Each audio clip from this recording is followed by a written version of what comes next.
আজকে আমরা পটল চিংড়ি আর লাউ ভাজা করে দেখাবো। ওটাকে আমরা কেটে নেব। আচ্ছা, কাটা হয়ে গেলে লাউ কাটা হয়ে গেল, পটলগুলো কেটে নেব।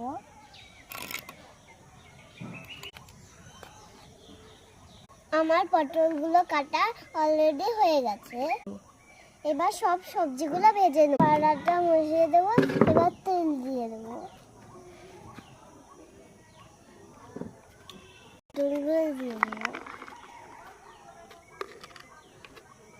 পটলগুলো উল্টা পাল্টা ভেজে নেব। পটল ভাজা হয়ে গেছে। লাউগুলো ফোড়ন দিয়ে ভেজে নেব।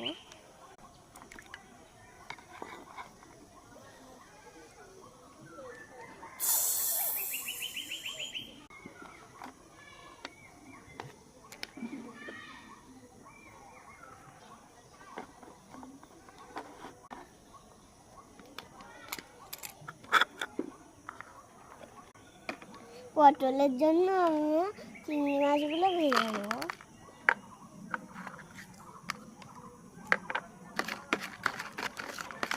চিংড়ি মাছ ভাজা হয়ে গেছে। ভেজে নেব। সুন্দর করে একটু জোরে বল। পটলগুলো এর মধ্যে দিয়ে দেবো।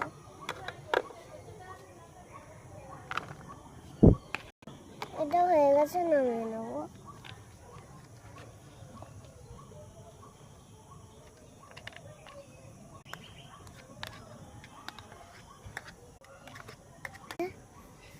পটলের মধ্যে চিংড়ি মাছগুলো দিয়ে দেবো।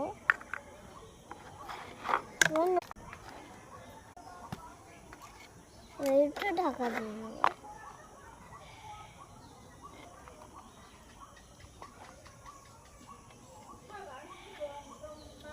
পটল চিংড়িটা হয়ে গেছে। জল দেবো।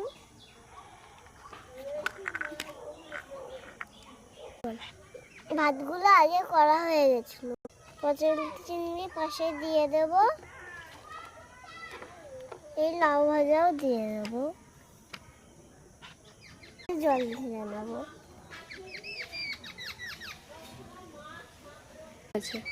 এবার খেয়ে দেখবো কেমন হয়েছে। অনেক টেস্টি। আপনারা সবাই ভালো থাকবেন। টাটা।